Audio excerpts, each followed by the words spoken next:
Hello guys, good afternoon, mayong gabi diha sa Pinas. Maayong hapon na kay din hipon sa Aman Jordan. Tapos perti yung pagatugnawa guys. Kaninang umaga umulan. Tapos ang degrees namo dinhi is 10 degrees. Malamig kaya yan guys ang 10 degrees pag hindi ka talaga masanay. Tapos may halo pang ulan. Ayan. Tapos ito ng hapon na kasi dito, nagyaya na naman tong si Lola na riding daw kami ng alaga ko. Pumayag naman din kami ng alaga ko kasi para maiba-iba yung paningin ba niya. Ayan, langhap-langhap ng preskong hangin sa labas. So, andito kami sa 7th Circle. Ayan, mag-shopping-shopping yata to may bibilhin lang yata daw sila ng mga cheeses or mga cold cuts. Ayun.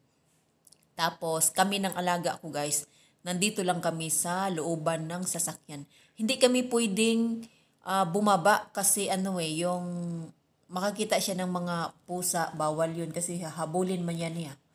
Ayan, tapos malapit na kami guys, medyo naligaw-ligaw tong si Lula kung saan banda yung Select. Kasi doon sa Select Supermarket, doon siya bibili ng mga cold cuts at saka yung iba pang gusto niyang bibilhin. So, ikot-ikot kami guys, medyo nawala-wala konti. Ayan na, natuntun na rin guys, dito lang pala. Ayan. Itong kulay green dito banda sa kaliwa, ito na yung Select. Nagtitinda sila ng mga imported na mga cheeses, na mga cold cuts at iba-iba pang mga about foods and delicacies. Parang ganun yata. Ayan. Tapos, organic din daw yung iba dito. Ayan. Delicatessen. So, medyo may pagka-European siya. Oo. Ayan. Pati yung mga products nila is mga imported. Galing Europa or US. Parang ganun. Itong si Select Food Shop. Ayan. Organic grocery delicacy. Ayan. So, nandoon na yung si Lola at saka yung pamangkin niya. Pumasok na sila sa loob at pumili-pili na sila doon sa loob. Tapos kami naman ang alaga ko nandito, pasilip-silip lang kami sa bintana.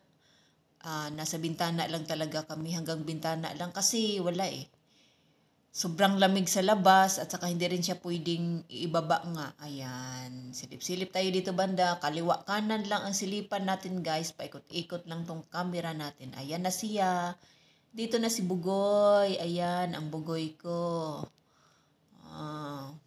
Masayahin man yan siya pag makasakay-sakay kami ng car ni Lola kasi makatingin-tingin siya sa bintana sa labas. Ayan.